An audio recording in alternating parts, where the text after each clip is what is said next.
En el siguiente video estudiaremos las fuerzas intermoleculares o no covalentes, correspondiente al tema 2 del módulo de Química Orgánica del curso preuniversitario del Decanato de Ciencias de la Salud.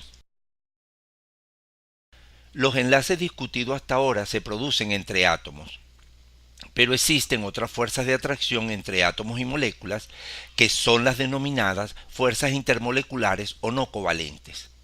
Estas son fuerzas de atracción diferentes al enlace químico. Son más débiles que los enlaces iónicos y covalentes.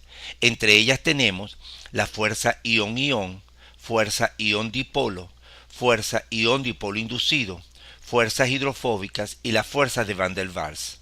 Entre estas fuerzas tenemos fuerza dipolo-dipolo y entre ellas una muy específica denominada puentes de hidrógeno, fuerzas dipolo-dipolo inducido y fuerzas dipolo instantáneo dipolo inducido.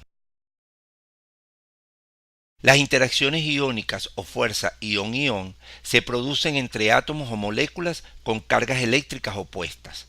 Tal es el caso de la atracción iónica que se presenta entre los residuos de aminoácidos con cargas opuestas en una proteína. La fuerza ión-dipolo se presenta entre un ión y una molécula polar. Tal es el caso de la interacción que se produce entre el ión sodio y el extremo negativo de la molécula de agua que es polar. Lo mismo ocurre con el ión cloruro, el cual es atraído por el extremo positivo de la molécula de agua. La fuerza ión dipolo inducido se produce cuando un ión se acerca a una molécula apolar.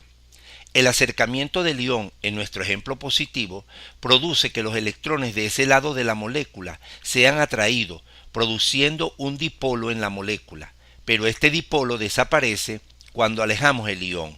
Por eso se dice que es un dipolo inducido o producido por el ión.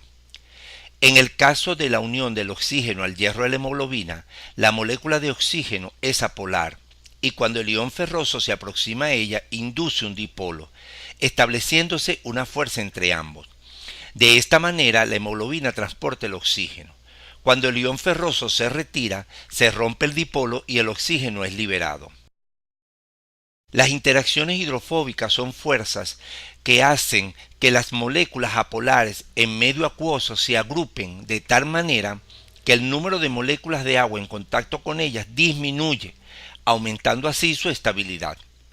Observamos en la figura cómo las dos moléculas de ácido graso del lado izquierdo están rodeadas de muchas moléculas de agua. Esto le confiere inestabilidad.